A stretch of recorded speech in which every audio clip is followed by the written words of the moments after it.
Good evening and welcome to York Refugee Week. My name's Liz Brown and I'm Head of Geography at Bootham School, and this year I've been working with the York Refugee Week Committee to help them plan a couple of events which, by kind permission of Headmaster Chris Jeffrey, we're hosting here at Bootham School.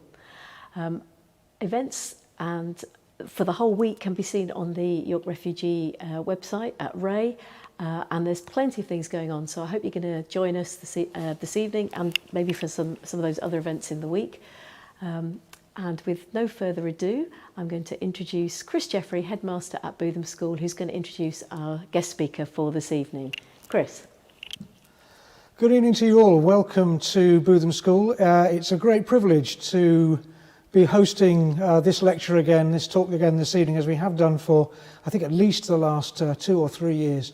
We had Gulwali Pasale 1 or 2 years ago. We had Alexander Betts with us last year, and it's a real privilege for us to be able to welcome you again this evening to hear Michael Muthukrishna talk to us. He is Associate Professor of Economic Psychology at the London School of Economics. He's also a board member, amongst other activities that he does beyond that particular job, of a rather intriguing looking group called One Pencil Project, which combines research into what makes learning effective across the world with support for some of the most educational disadvantaged communities with which he works, providing educational materials for those. So it's really great to see that work.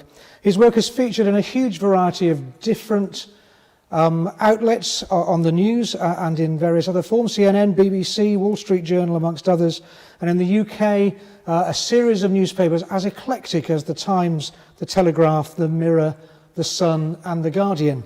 I was looking at his biog on the LSE website earlier on, and particularly intrigued by this description, which says, Professor Muthukrishna's research focuses on answering 3 broad questions. 1, why are humans so different from other animals? 2, what are the psychological and evolutionary processes that underlie culture and social change? And how is information transmitted, maintained and modified? And 3, how can the answers to these questions be used to tackle some of the challenges we face as a species? If you're going to be an academic, answering that third question, or at least asking and trying to answer that third question, I think is really crucial. And it's great to have Michael with us this evening to look at the whole issue of culture and diversity and how we might be able to harness that for good. So Michael, it's great to welcome you to Bootham. It's great to welcome you to York, albeit from Essex, which is where I understand you are this evening. And thank you ever so much in advance for all you're going to share with us this evening. Well, thank you so much for inviting me. So it's a real pleasure to be here, but I really want to start by saying that I am not an expert on the specific issues that the refugees face. My closest vicarious experience is through my wife, Stephanie, who used to volunteer in refugee resettlement. But what I do work on is human and cultural evolution. And what I hope to convey today is a new understanding that we have about the role of culture from the perspective of human evolution and human behavior. We have for the first time something that approximates a kind of theory of human behavior.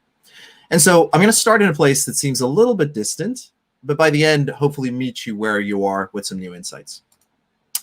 And that place is a question that I often ask all kinds of audiences, and that is, why are humans so different? Why are we so different to other animals?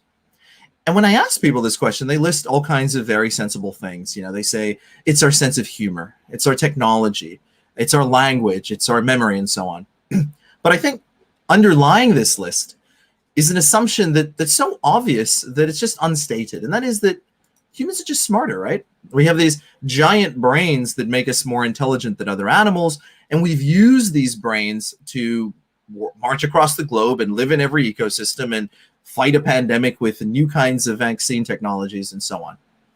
But is that really true? Like, are we really that much brighter than other animals? Well, sometimes what it takes for science to move forward is to kind of let go of assumptions that seem very obvious.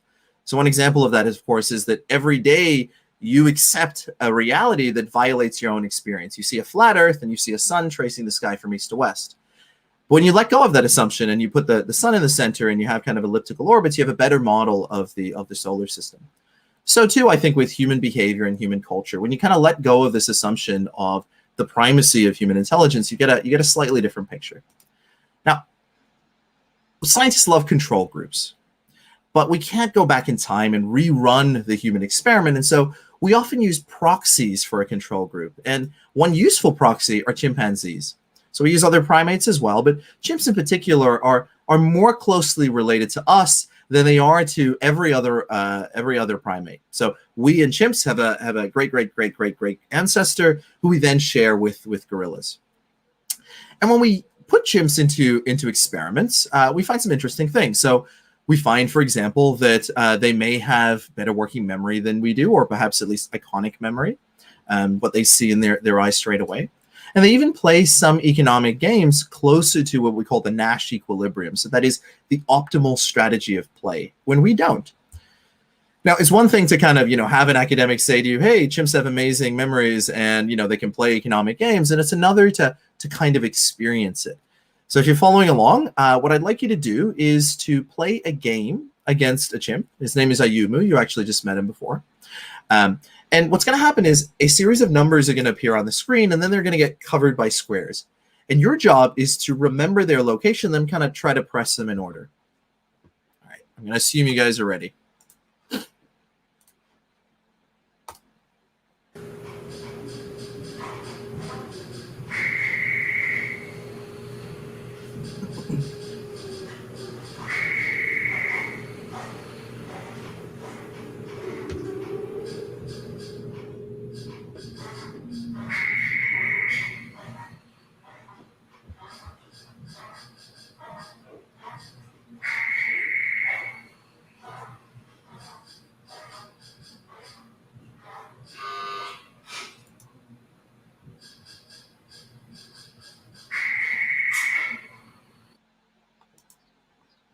How'd you go? So, as it turns out, whatever Ayumu is doing is a subject of much controversy. And at first we thought it was working memory. It seems like maybe it's iconic memory. And we can train humans to be just as good or better. But what I think some of this debate in the academic landscape really obscures is you have a chimp using a computer, right? And if you've ever seen them kind of scroll on Instagram, maybe the gap isn't quite as large as you first assume, at least not at this kind of raw processing level. But nonetheless, I don't want to underplay what humans are capable of, right? Like, we do things like this and this while they, to quote psychologist Bennett Galef, kind of just sit there naked in the rain. So how should we explain this? How do we explain what it is that makes us such a different kind of animal? A theory that has emerged in the last 20 to 30 years, and certainly gained a lot of prominence in the last 10, is something called dual inheritance theory.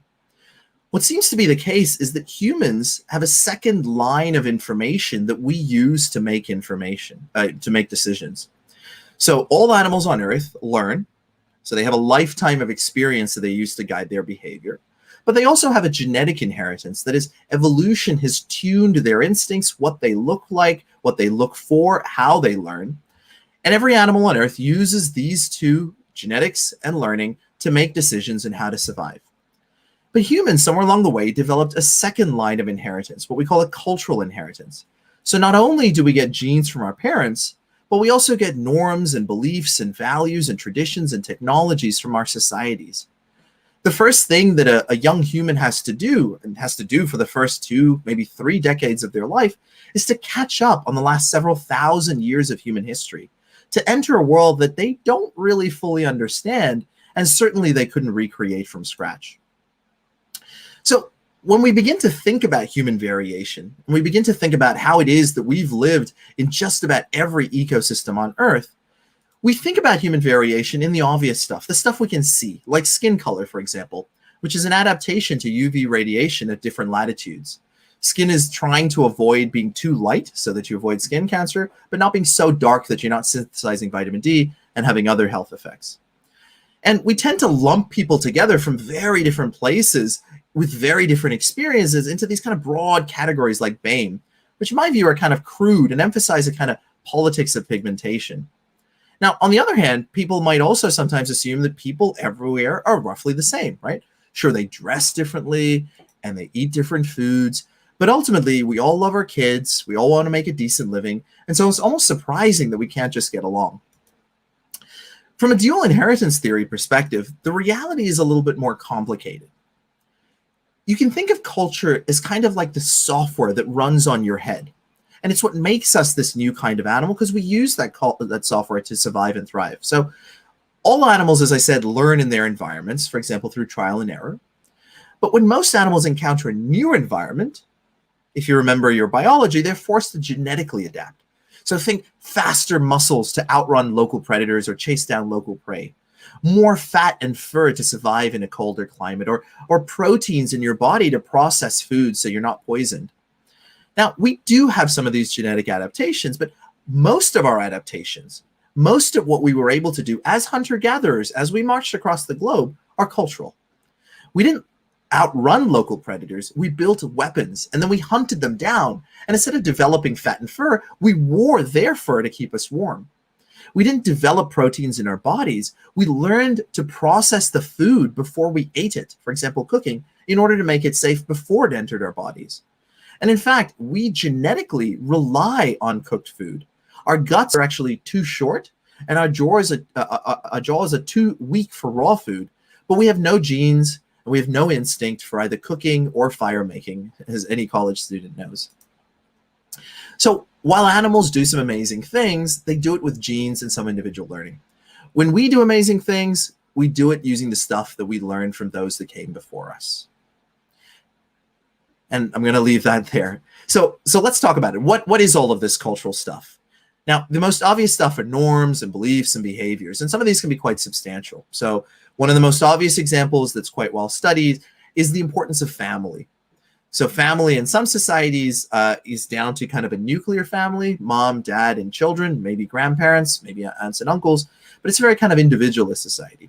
In other societies, family is of utmost importance and spans large networks of interconnected kin.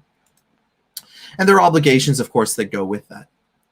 Another way that that societies vary is also in the very adherence to norms. So it's not just the norms themselves that vary, but just how much you have to follow those norms.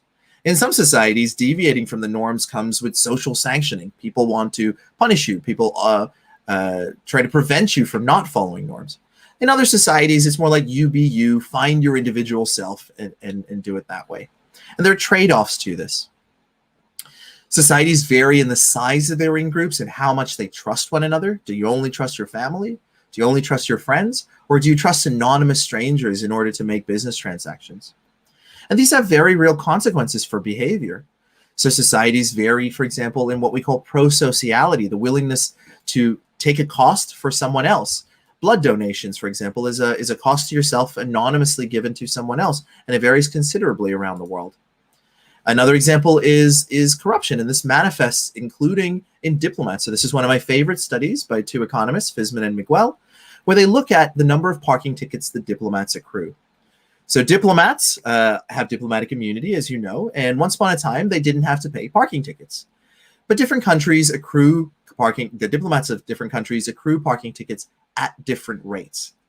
If your country has a very high corruption perceptions index, you tend to accrue these at a very high rate, and if they don't, they don't. So we take our cultures with us, the experience that we've had over our lifetime, the kind of software that's written into our brains, we take those to other places, whatever that may be. Now, it's not just the kind of norms and beliefs and behaviors, it's also kind of low-level behaviors. And this is something that we're really coming to terms with, as I said, in the last decade. So have you ever seen this visual illusion? It's called the Mueller-Lyer illusion. It's one of many visual illusions that seems to vary cross-culturally. So it's not the case that humans don't see it in some places, it's just that they see it to different degrees. If I were to show the Mueller-Lyer illusion to Americans or British, you would find that most people see those lines as being significantly different to one another. But if I were to run that with, say, the San hunter-gatherers in Southern Africa, they would see very little difference.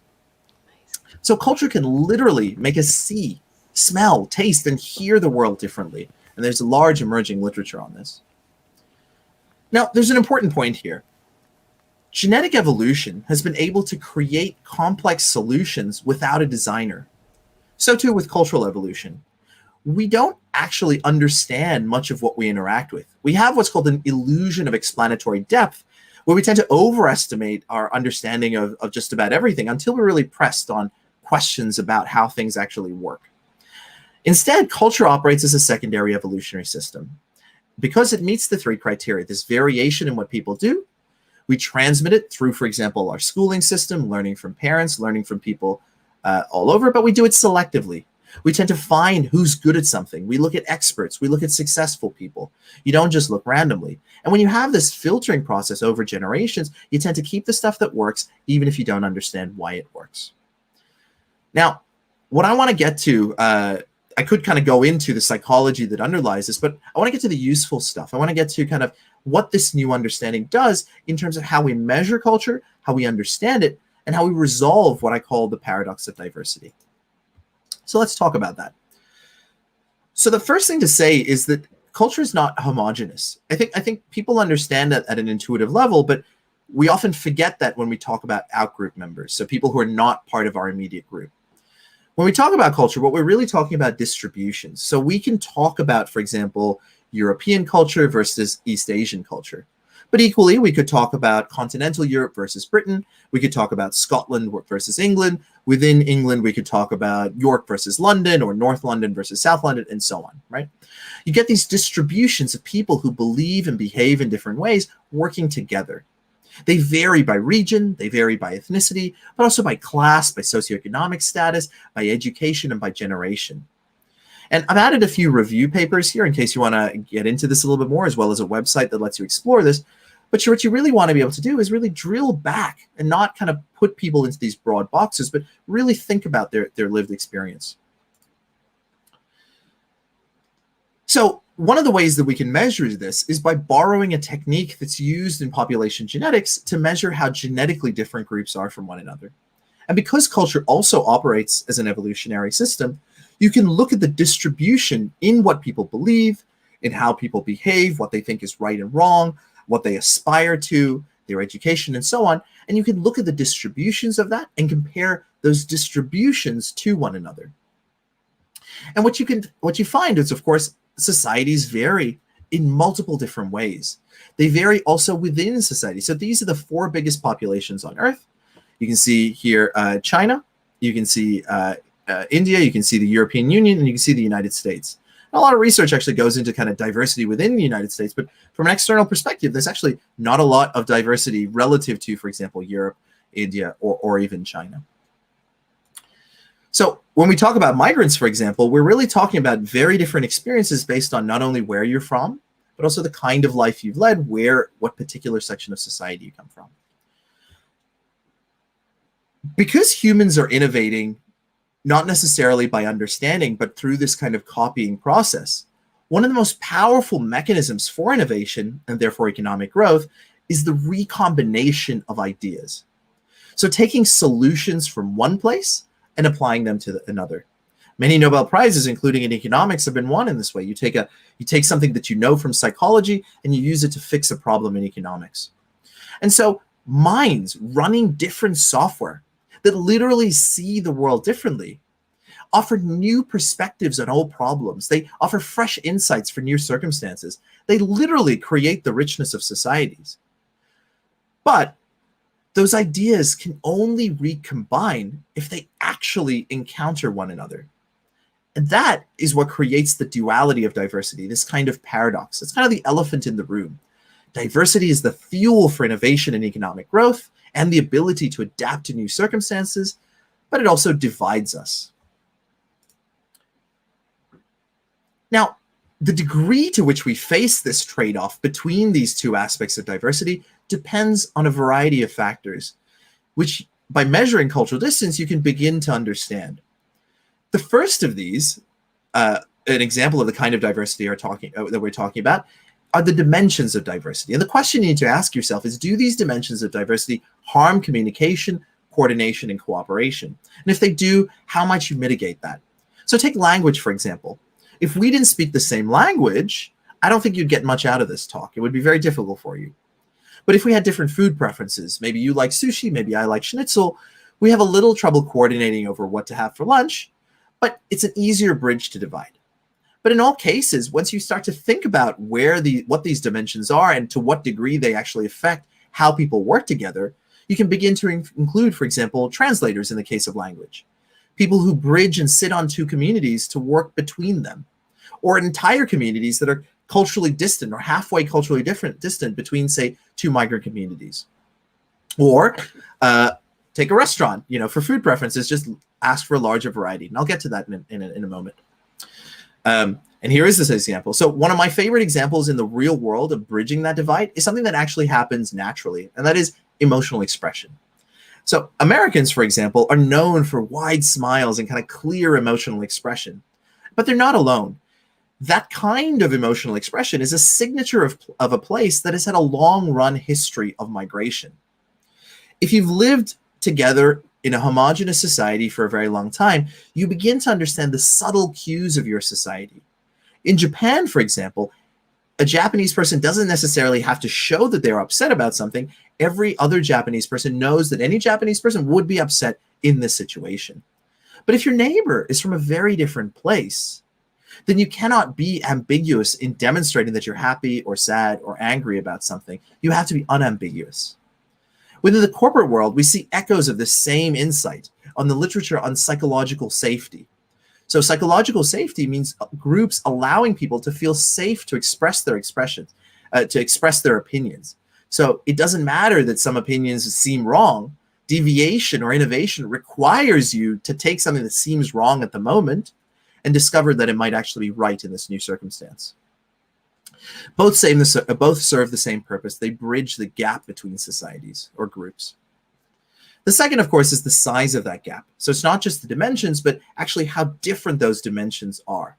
How close are those languages? How close are your food preferences? How incompatible are your norms? The cultural distance. And that is what we've really made some real strides in the last couple of years, being able to measure that with new tools. And we find, for example, that cultural distance predicts lower cooperation and prosociality among groups in Africa. This is a really nice paper by Handley and Matthew. We also find in very recent work that it predicts lower labor market participation of new migrants. So new migrants coming from more culturally distant places have a harder time with employment. And that might be kind of supply side, and it might be kind of demand side. It might be driven by all kinds of factors that we haven't isolated yet. The third is that it's not just dimensions and distance, it's also how that diversity is structured. For example, if people are very different to one another, but they're diffused geographically, then they're forced to interact with each other and come to those kinds of mutual understanding, like, for example, the emotional expression. If, on the other hand, they're segregated with low levels of interaction between very culturally distant groups in their social lives, in their schools, in their workplaces, and so on, then they're not interacting with one another. And they're not experiencing, they're not forced to kind of navigate those cultural differences. And we see this in a variety of places. I've kind of picked out a few papers here. So we have evidence, for example, that it's not the case that more diverse societies have more conflict. It's the case that very homogeneous societies are more peaceful, and more very diverse societies are also peaceful. It's the societies kind of in between that face conflict. That is, when you have large enough groups that are able to form a collective mass and are separated from one another. This creates problems in coordination. So as another example of that, we find that cultural distance between regions within a country predict failures in democracy.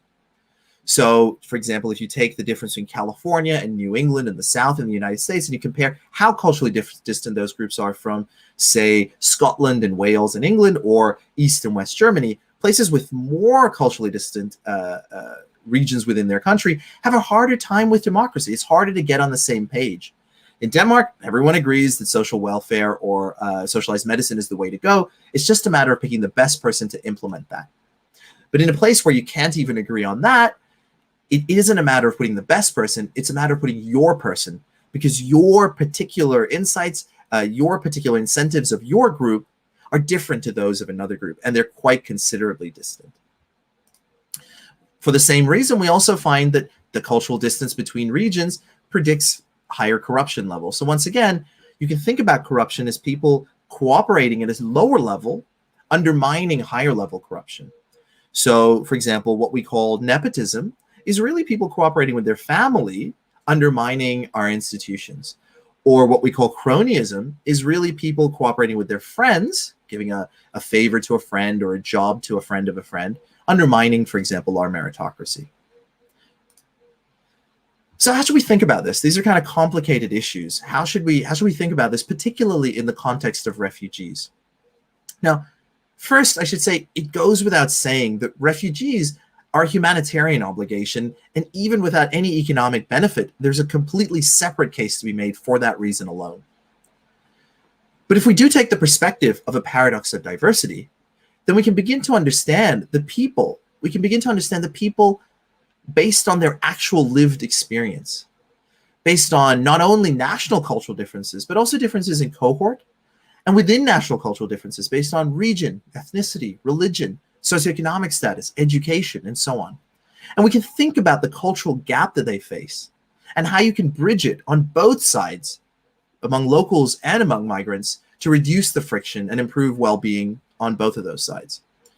And I want to kind of end on one example, an example that's particularly important of the context that shapes the experience of migration for both migrants and locals. And that is the zero-sum or positive-sum perceptions and realities. So what does that mean? A zero-sum world is one in which your success predicts my failure, my loss. Because, for example, there's a limited pie. The economy isn't growing, resources are scarce. If you start a pizza shop in a zero-sum world and it's successful, you've taken a limited piece of the pizza market, a limited piece of the pie. Now, and so the only thing I can do is to harm you or steal your business because I can't take that market back. In a positive-sum world is one in which your success predicts my success because I can learn from you, I can copy you, and by doing that, I can actually do better myself. Your successful pizza business is a model that I can copy, and I can take a piece of that large or growing market. And it encourages more productive competition rather than destructive competition where only one of us can win. Now, today we cooperate with one another at an unprecedented scale. People from very different places with very different life experiences live and work and socialize side by side. And that happens not because there are no fractures in society. It's because there's enough to go around. It's like people waiting for a bus that comes frequently. Are there mumblings and grumblings about not following the rules or about people favoring their in-group members, letting their friends in the front of the line, or about inequality? You know, maybe someone has a bus pass that gets them to the front of the line every time. Of course there are. But as long as another bus is coming, it's fine. I'll wait. I'll put up with it. But if the rate of buses slows down, one an hour, one a day, then suddenly some of those mumblings and grumblings can become something more. And so the migrant experience is shaped by resource availability. And not all of that is inevitable. Some of that we have under our control. So for example, there's emerging evidence that investment in public infrastructure, so basically expanding public resources in the light of new migrants, especially refugees, makes locals feel much happier about the situation. So when refugees come in and locals feel like they have less as a result of that, less space in good schools, longer wait times in hospitals, less government support or fewer jobs, this leads to a very different experience than when there's deliberate and sufficient and even larger investment in everyone's infrastructure. And I think I'll leave it at that. So there's plenty of time for questions. Thank you, Michael. What a fascinating lecture. I've written copious notes here, and I don't know if we've got questions coming in. Maybe we'll put that on the screen if we have. But something that just struck me, I'm sure I put a note in the margin, was you talking about this idea of the problems in societies where either you haven't got a very diverse society that's been diverse for a long time, or you haven't got a very homogenous society. And where we are, I couldn't see some of the graphs really clearly, but one of the things that made me sort of look up very quickly was thinking about Brexit and thinking about some of the people who were really driving for the UK to leave the European Union and some of the thought process behind that. And often the voices that we were hearing in the media of everyday people on the street who were being interviewed who were saying, yes, we want to leave the European Union. The issues were all about this lack of resources and the fear that particularly migrants coming in were going to take those jobs. Refugees coming in, migrants were going to take those jobs, and there wouldn't be enough for everybody. So that really was ringing true, that idea of how it's difficult for democracy in a society like the UK. Yeah. So apart from this solution which you've offered us, which is that those in control, those in power, need to look at spending money on the right resources so that this isn't an issue. If we have resource availability, then the experiences of more harmony and less cultural distance, or that bridge, that gap being closed. Can you give us any other ways that those who have the means could bridge that gap? Is it? I mean, resource availability is one, but are there any other ways that seem quite simple? Well, so you actually alluded to one thing that we're beginning to look at now, which is how the perceptions can create the realities. So, for example, if I believe that the world is zero-sum, then I'm incentivized to engage in a kind of destructive competition. And that harms all of us. That harms both of us, because I'm trying to hurt your educational opportunities. I'm undermining your ability to do well. I'm cutting our country off from a large market, for example. And so that harms both of us potentially.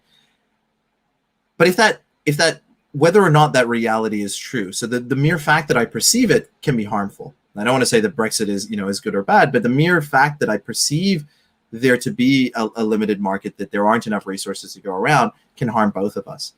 Now, in the case where that's actually not true, then you're in a kind of psychological trap. So economists sometimes talk about poverty traps, where you don't have enough money, that if you did, you'd be able to invest in the right things, and so you'd be able to kind of leave that. You're trapped by this kind of gap in not having that enough money.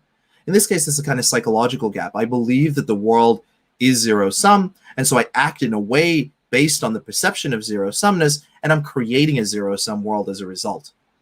So if we can undermine that perception by showing people, actually, no, look, there is plenty to go around. You are doing better, and now we're in trickier territory. We're kind of the territory of behavioral science. People are not swayed by any number of graphs that I put up. People are not swayed until they engage in that actual real kind of social learning. So when they see what their neighbors have and they see their own life experience changing, that's when they realize that the reality might not be the same as their perceptions. Yeah, and that is very difficult, isn't it? How do we change those perceptions? There aren't. I mean, I should say, Liz, there aren't. I think people want there to be kind of easy answers that, if we could just deploy this intervention, it would flip people over. But most of the time, small interventions don't have large effects. I think the nudge literature showed that when there are inefficiencies, you can kind of tweak people one way or another, and maybe there's something that can be done like that here. But a lot of the time, these are difficult things for people to change their minds on. Yeah, I absolutely agree, and Yeah. I've got more questions coming up in my mind. Chris, do you have a question? I do, yeah. Yeah, go ahead, Chris. But before we do, just to possibly point out, if there are people watching this who'd like to ask a question, the thing to do is to go in the YouTube comments box at the bottom. If you type that in, it gets fed into us in the studio, as it were, so that we can see the questions come up. So that's the way to ask a question if you want to. The question I've got is slightly related to what you said at the end, in terms of changes within our sort of culture and communications and willingness to believe one another. And that's really around social media.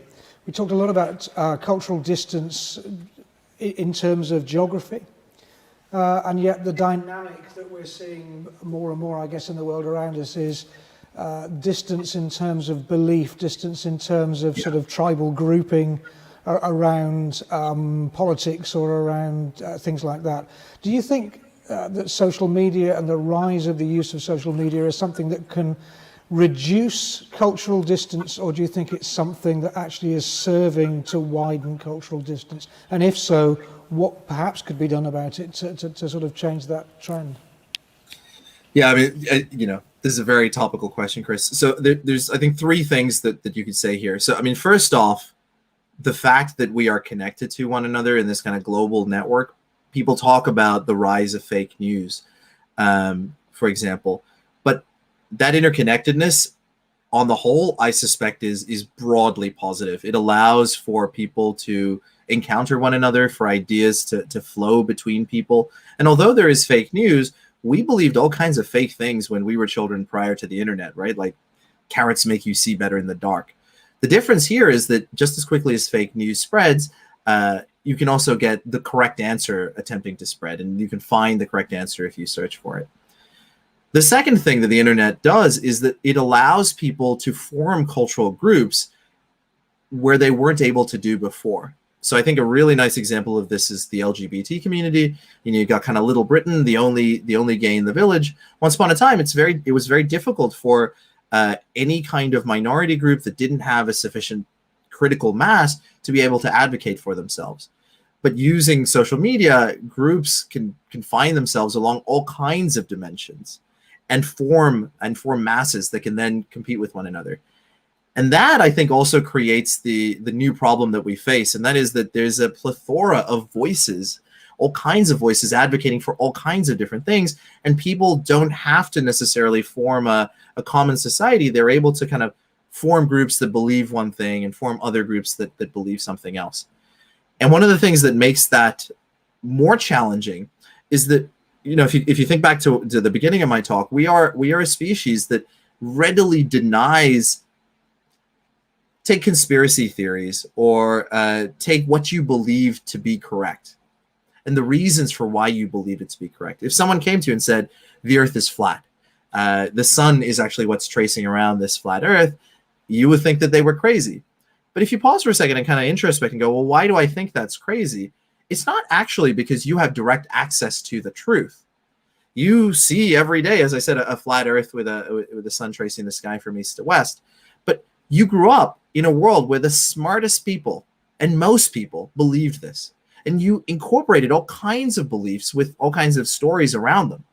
And you can see it over your lifespan, right? You once upon a time, eating fat made you fat. And that made sense because fat is fat, right? Now we know, now we think, it's sugar makes us fat and fat's actually okay. And that makes sense too, because we have kind of a story behind it. The same kind of thing is happening in our social media feeds. So each of us gets a tailored vision of the world, and it's socially influenced. So I have a perception of what it is that other people believe, and you have a different perception of what it is that other people believe. And as a result of that, we are culturally distant. We haven't found that kind of common ground. So how do we fix that?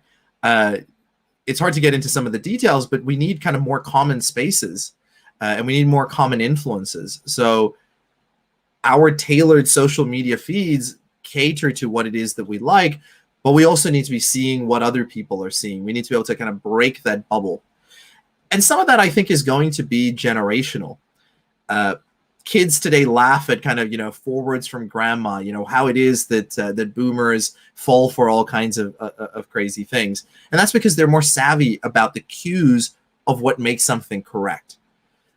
When we were children, it was difficult to create a nice typeface and make a nice newsletter or something like that. And so that was a useful learned cue. Like you weren't born with a sense that nice typeface equals, the Times or the New York Times or something like that. You had to learn it. But that cue became out of date when it became easy for anyone to spin up a website that looked like a newspaper, Breitbart or Huffington Post or whatever the case may be. But kids learning today will learn what the correct cues of what the correct news is and what it's not. But I think that there are things that we could incorporate into our schooling system to make that a little bit easier. And I'll give you kind of two examples. The first of those is that the internet has enabled, for the first time, as you alluded to, the ability to access groups that you never had access to before. You can listen to private conversations through subreddits or through various forums that you can join, different religions talking to one another, different advocacy groups talking to one another, different interest groups. But we don't do that. We're quite passive about it. We just allow the algorithms to come our way. But you can teach people in the same way that you can be a critical thinker in how you seek out research. You can teach people to be critical in how they seek out what it is that other people believe and behave by actually listening to them talk to one another. That's the first kind of breaking down of that barrier. The second, of course, is that now that we realize how much of what it is that we learn is very much given to us, endowed to us by our societies as kind of cultural software, we can think a little bit more about how flexible, how plastic what we learn can be. So, for example, many small-scale societies count 1, 2, 3, many. They don't have a full numerical system.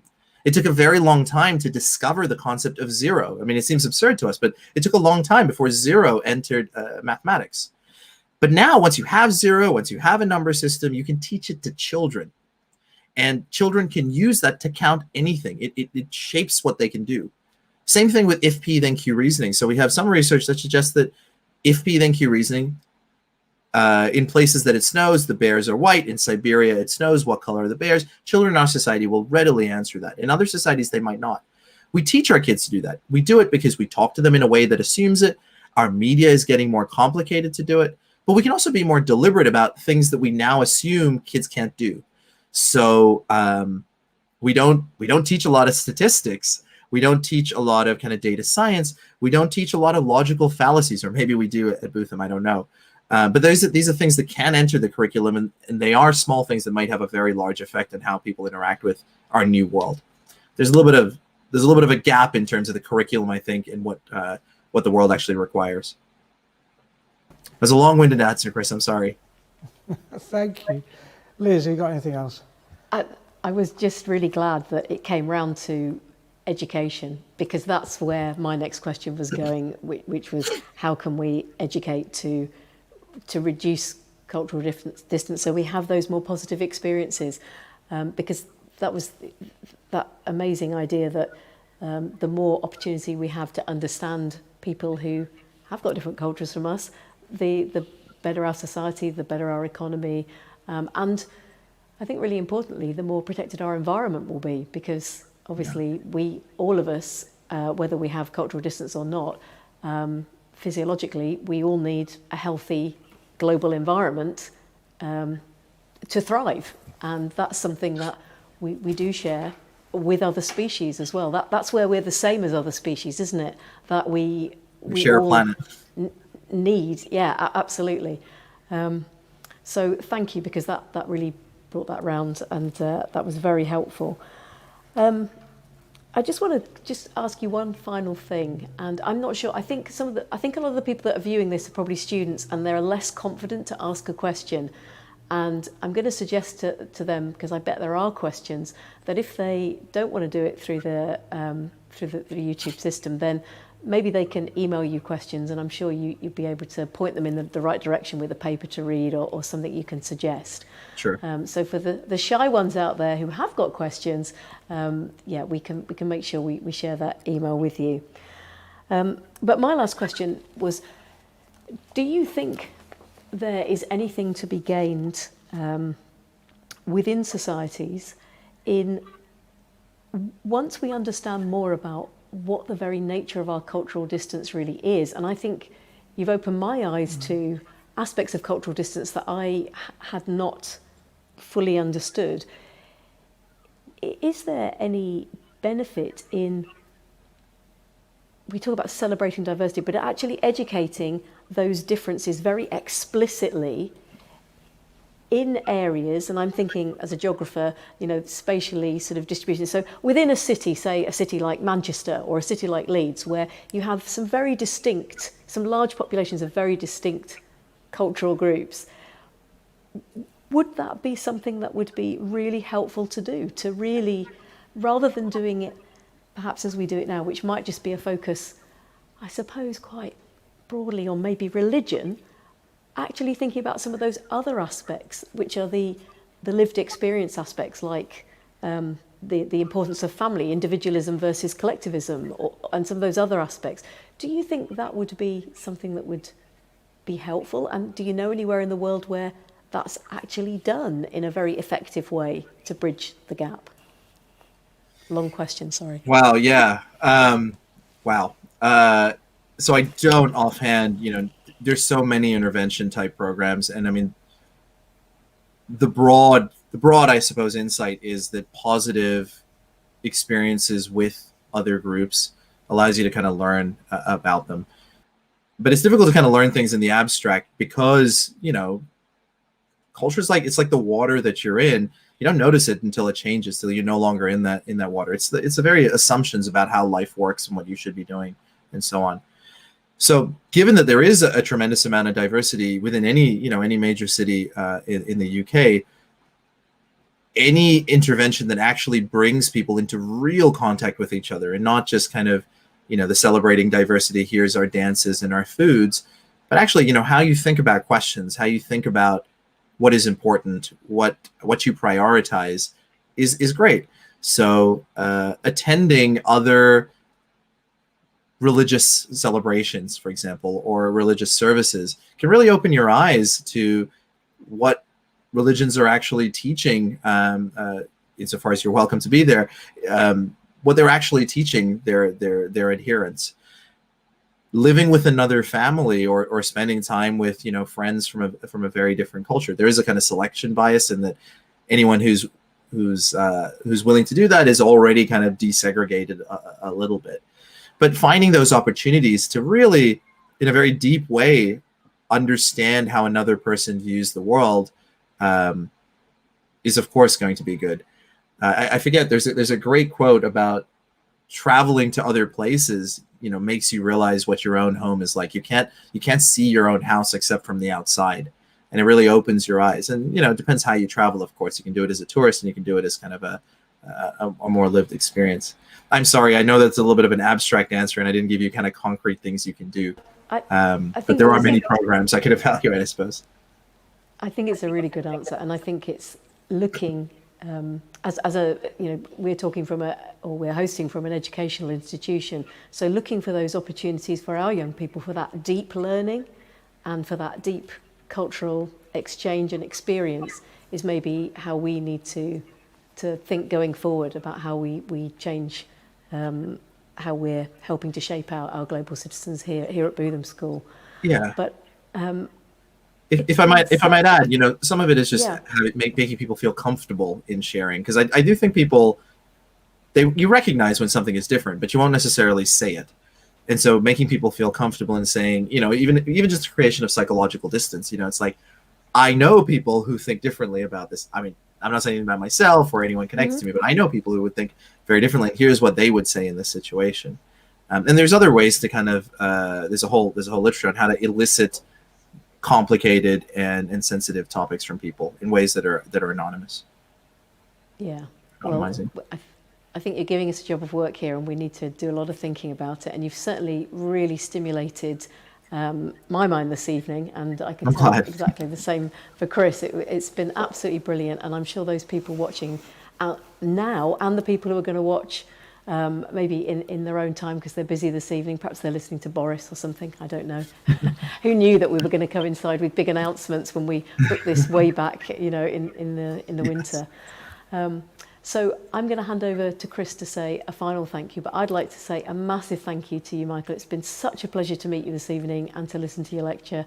And I hope everybody watching will try and join us later in the week for the other events we've got on. But thank you, Michael, and I'll just hand over to Very welcome. Chris. Thanks for having me. Michael, my thanks too. I love the fact that the new knowledge and the research that's being done around psychology and around sociology and all these different things is pointing us back to the fact that basically we just need to talk to each other, and we need to understand each other, and we need to learn from each other, and we need to communicate with each other if we're going to bridge that distance. And that basic fundamental relationship thing at the heart of this, I think has been really helpful for me to have reinforced. So we're really grateful for the time you've given up today, for joining us, for giving us the benefit of your research and your expertise and your wisdom. Thank you ever so much. Thank you. Very nice to be here. Really grateful too to Refugee Week, Refugee Action York, for everything that you continue to do for refugees in our city and in our region. And for helping to make York a city of sanctuary for those who need us.